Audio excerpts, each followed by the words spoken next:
So it started out really kind of simple and just elegant. Tom was on the way to the party and he saw this billboard and he said, "Oh, that'll be good material," and he threw it in his van and he got there and he just sort of threw it out to get it out of the way, and we were having fun. Someone said, "What's that?" And they dragged it out, and it was a billboard. It's a big vinyl billboard for a building, and it was for Beauty and the Beast. And people said, these letters, they look like they'll come off. And someone started ripping off the letters, and they changed it so it said, "Eat the Beast." And that was a lot of fun, but the letters didn't come off well, so they got water, and they washed them off. And then someone slipped, and thus the Naked Slip and Slide was born. So it started just organically, and we ripped off our clothes because clothes sort of slow you down on the slip and slide. And we were having a great time, and the first time was it was outstanding. So we had to repeat it, so Tom brought the plastic back. And we did it year after year, and it built, and it was fun, and it was more fun, and it was more fun. And finally Tom got tired of it, and we took it on, and we brought the plastic.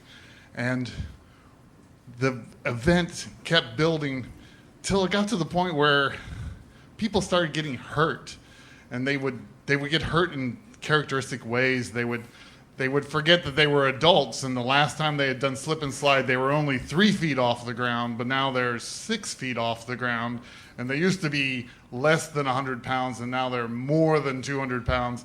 And so we had a concussion and a dislocated shoulder, and pretty soon everyone got hurt in some way or another.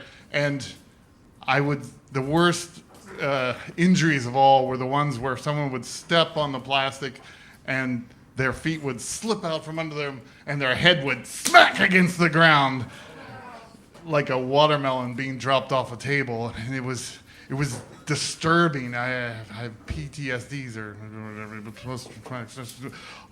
from heads hitting the ground. So it got to the point where like everyone wanted this event to happen, but I was disgusted by it. I had to watch all my friends be injured, and it had become more and more popular, and suddenly it wasn't like 20 of us having fun on a piece of plastic. It was now like hundreds of people. And we used to put soap down to make it slipperier, but you'd throw the soap and there'd be so many bodies going by that the soap wouldn't hit the plastic. And you couldn't stop people. The people would get injured and 1,000 more people were still coming.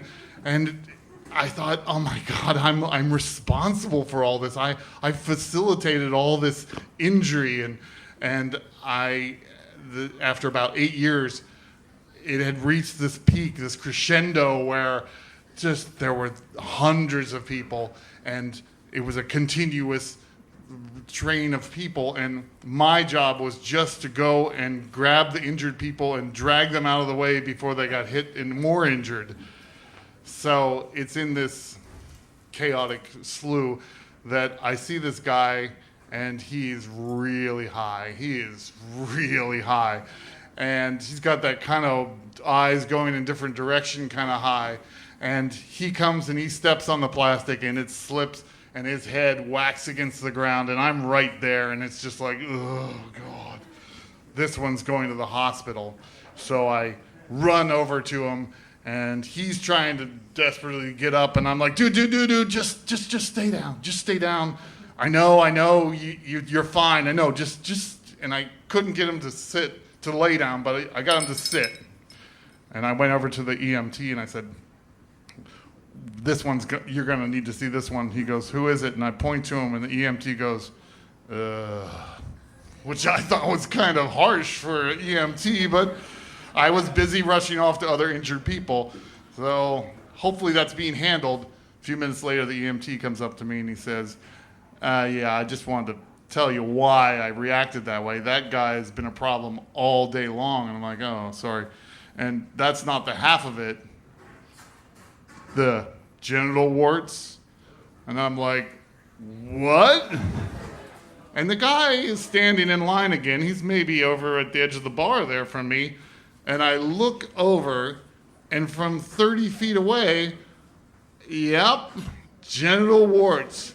His testicles were like two nubby white sacks of genital warts are tiny. If you can see them from 30 feet away, oh God, what have I done to all my friends? It all started so nice, and now I'm responsible for facilitating this. Hopefully they don't spread that way. Thanks.